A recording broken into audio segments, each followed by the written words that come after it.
नमस्कार विद्यार्थी मित्रांनो, अश्वमेध करिअर अकॅडमीच्या यूट्यूब चॅनलवर तुम्हा सर्वांचं मनपूर्वक स्वागत आहे। आपल्या अश्वमेध करिअर अकॅडमीने एक उपक्रम घेतलेला होता। कुठला? आयोगाच्या पद्धतीने आयोगाच्या धर्तीवर आणि आयोगाच्याच परीक्षा केंद्रावर आपण परीक्षा घेतलेली होती की जी आत्ताच काही वेळापूर्वी तुम्ही देऊन आलेला आहात। त्याच पेपरचं आपण आता ॲनालिसिस बघणार आहे, ते पण कुठल्या विषयाचं? तर मॅथ्स म्हणजेच गणिताचं। मॅथ्सचे आपल्याला साधारणपणे मॅथ्स आणि रिझनिंग मिळून 20 प्रश्न येतात। त्या 20 प्रश्नांपैकी आपण या पेपरमध्ये मॅथ्सला 10 प्रश्न टाकलेले होते त्या 10 प्रश्नांचं ॲनालिसिस आता आपण बघणार आहोत। त्याआधी तुम्हाला या संबंधित नवीन अपडेटसाठी आपल्या चॅनलला सबस्क्राइब करायला, त्याचबरोबर अश्वमेध करिअर अकॅडमीच्या टेलिग्राम चॅनलला जॉईन करायला विसरू नका, कारण त्या टेलिग्राम चॅनलवरतीच तुम्हाला संपूर्ण ABCD 4 सेटनुसार तुम्हाला आन्सर की मिळून जाणार आहे।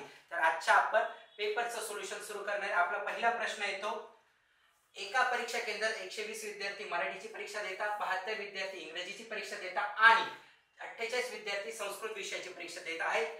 जर एका खोलीत एका विषयाची एकच परीक्षा घेते, किती घेते? फक्त एकच घेता येते आणि प्रत्येक खोलीत विद्यार्थ्यांची संख्या समान म्हणजे सारखी ठेवायची असेल तर कमीत कमी किती खोल्या घ्याव्या लागतील? यासाठी काय करायचं विद्यार्थी मित्रांनो? बघा, पहिले 120, त्याच्यानंतर दुसरे किती 72 आणि तिसरे किती 48, बरोबर आहे। या तिघांचा मसावी काढायचा। काय काढायचा? मसावी। या तिघांचा मसावी किती येतो? 24 येतो। किती येतो? 24। 24 या प्रत्येक संख्येला भागलं, 24 ला कितीने भागल्यावर 120 येतात? 5 ने। त्याचबरोबर 72 ला कितीने भागल्यावर 24 ला कितीने हे केल्यावर 72 येतात? गुणल्यावर 3 ने आणि 48 ला 2 ने। आपल्याला फक्त या तीनही संख्यांची काय करायची? बेरीज करायची। 5 आणि 3 येतात 8, 8 आणि 2 10, 10 ऑप्शन नंबर 3 काय तुमचं उत्तर बरोबर आलेलं। त्यानंतर आता आपण आपल्या पुढच्या प्रश्नाकडे जाणार आहोत।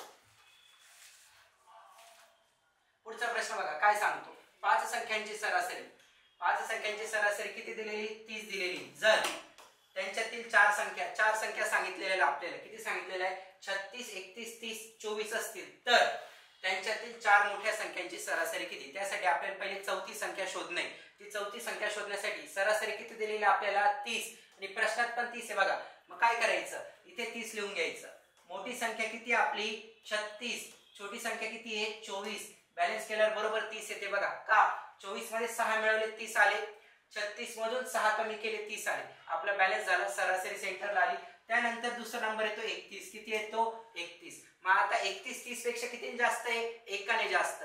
मग 30 मधून 1 कमी केल्यावर किती येतात रे? 29। आपल्याला आपल्या 5 सरासरी असणाऱ्या संख्या मिळाल्या। किती मिळालेल्या आहेत त्या? 36 आहे, 31 आहे, 30 आहे, 29 आहे। यापैकी मोठ्याच्या 1 2 3 4 म्हणजे काय करायचंय?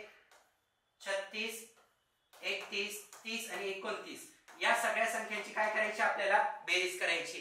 बेरीज करताना 6 आणि 1 7 आणि 9 16 हातचा आला 1 आणि हे येतात 3 चौक 12। बेरीज किती आली आपली? टोटल 126 आणि त्याला संख्या किती आहे? 4।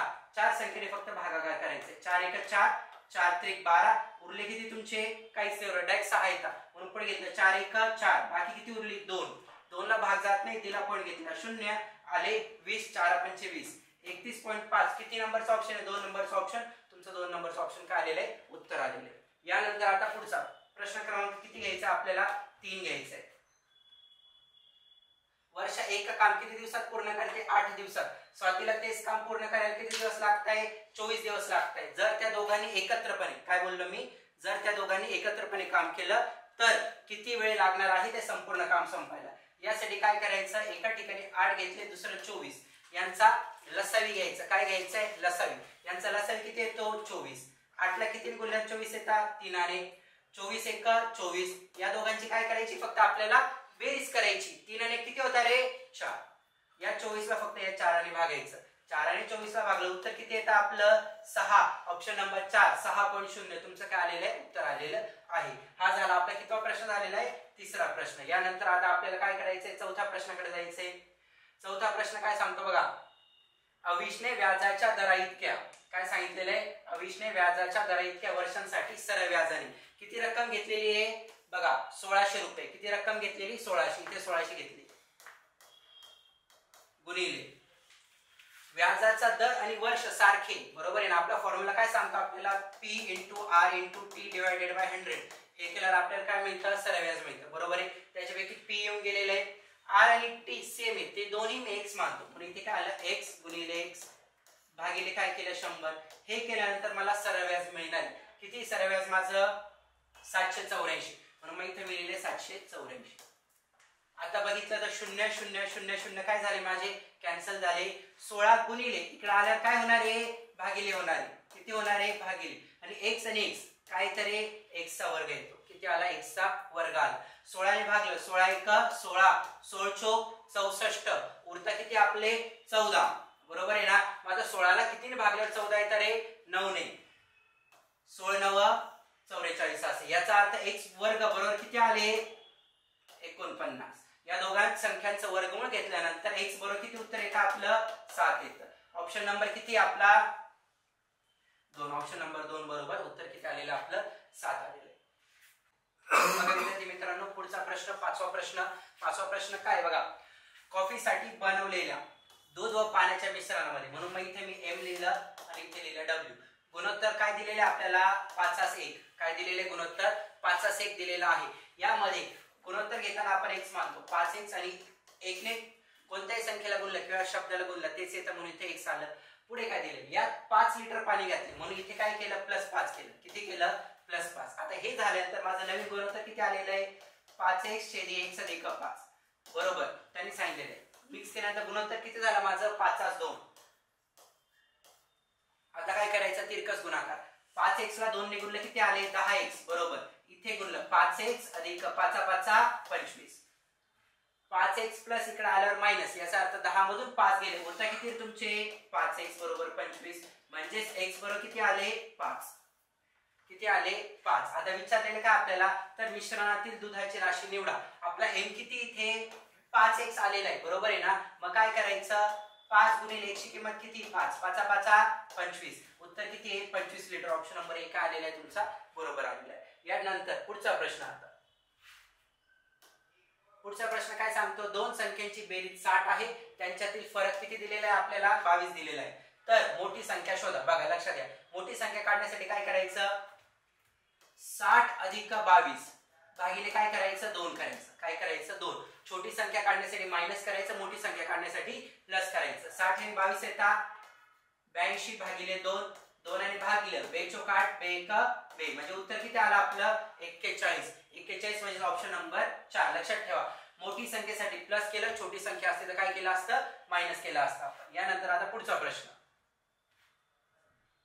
ए आणि बी यांच्या वयाचं गुणोत्तर किती दिलेलं आहे 5:60. आता हे सोडवण्याची शॉर्ट ट्रिक काय बघा आपली.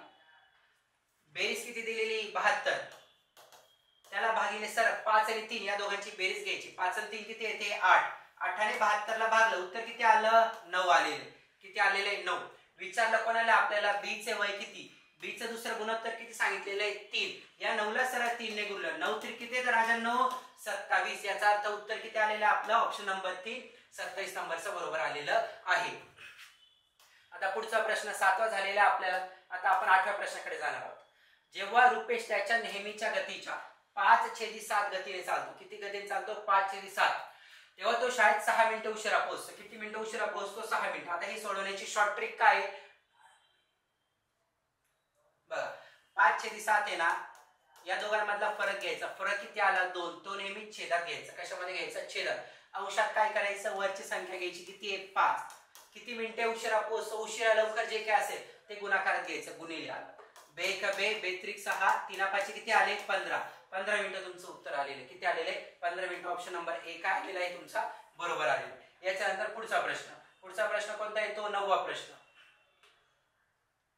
एका दुकानदाराने वस्तूच्या किमती शेकडा पहिल्यांदा कितीने वाढवलेली आहे 20 ने वाढवलेली बरोबर आहे. म्हणून किंमत किती झाली 120 बरोबर आहे. त्यानंतर त्या किमतीवर किती टक्के सूट दिली 10% म्हणून गुणिले काय केले 90 केले. शेकडा विचारला म्हणून भागिले काय केलेले 100 केलेले. सोपं आहे. 0 0 कॅन्सल 0 0 कॅन्सल 12 किती येतात 88. शेकड्यावारीत फरक विचारला म्हणून याला वजा काय करायचं 100 करायचं. 100 पेक्षा मोठी किंमत आली तर नफा 100 पेक्षा छोटी आली तर तोटा. वजाबाकी केली किती येतं 8%. किती आलेलं आहे 8% आलेले. पण इथे ऑप्शन नाही. ऑप्शन काय नाही थोडी प्रिंट मिस्टेक एरर झाल्यामुळे या ठिकाणी ऑप्शन आलेला नाही. हा ऑप्शन प्रश्न काय झालेला आहे कॅन्सल झालेला आहे. पण याचं उत्तर किती आलेलं आहे बघा 8% आलेले आहे. किती टक्के आलेले आहे 8% आलेलं आहे. याच्यानंतर आता आपला मॅथ्स मधला शेवटचा प्रश्न. गौरीचा पगार अगोदर कशा कशावरचा प्रश्न आहे, शेकडेवारीवरचा आहे बघा. कसा सोडवायचा, अगोदर 20% वाढवला, 100 मध्ये 20 मिळवले, झाले किती तुमचे 120. त्यानंतर पुन्हा कितीने वाढवलेला आहे, 25 ने, म्हणून 125 केलं. याला भागिले पुन्हा एकदा काय केलं, 100 केलं. 100 का केलं, सगळे टक्केवारीमध्ये आहे म्हणून 100 केलेलं आहे. पुढे 25 ने भागिले दिला, 25 चोक 100, 25 पाचा 25 असे. आता 4 ने पुन्हा भाग जाईल, 4 1 4, 4 त्रिक 12, 0 0. 30 गुणिले 5 किती येतं राजांनो, 150 येतात. किती आले, 150. पुन्हा एकदा ते 100 मधून मायनस करायचे, उत्तर किती आलं तुमचं, 50% उत्तर आलेले. ऑप्शन नंबर 2 काय तुमचा बरोबर आहे. या ठिकाणी आपलं मॅथ्सचा संपूर्ण अनालिसिस झालेला आहे. व्हिडिओ आवडला असेल तर चॅनलला लाईक आणि सबस्क्राईब करायला विसरू नका. Thank you so much.